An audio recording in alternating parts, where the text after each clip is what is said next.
setting up the last day of shopping. But no, right. it's a fire, this horrible fire in Webster. And it's not just a fire. It's somebody shooting at firefighters. It's just unimaginable. It's just hitting too close to home. Well, I remember, Nikki, when Jo Angel Concepcion, our colleague, was in Newtown, Connecticut, covering the shooting there. And I was speaking to her last Saturday when she was live in Newtown, and she was commenting on what it was like to be there. And I said something to the effect of, we just pray to God that we never have to tell that story here.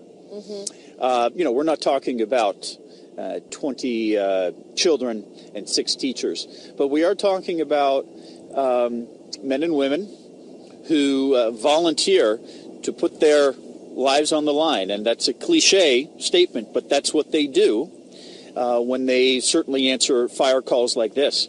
And so there's no use in making comparisons here.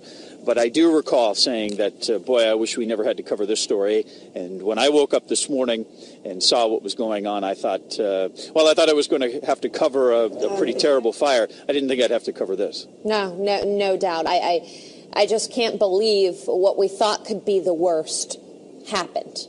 That we have 2 firefighters who come to help to save people were killed on this Christmas Eve.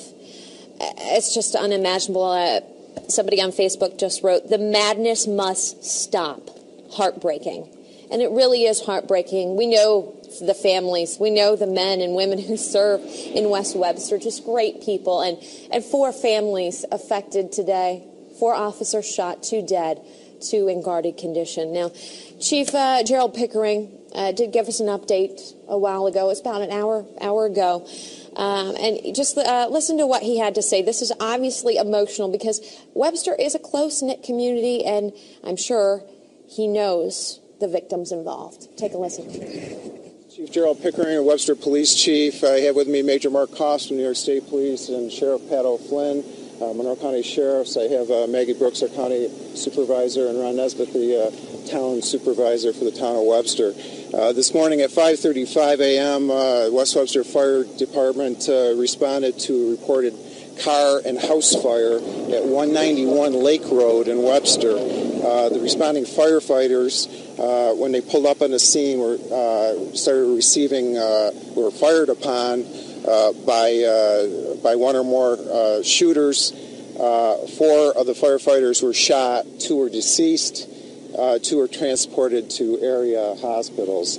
And it's still an active crime scene. We have firefighters there at the location. It took a while to make it safe for the scene, to move in to put out the fires, and we have firefighters up there at this time putting out the fires. At this time, it's an active crime scene, and we'll give you an update in 1 hour. I'm not taking any questions at this time.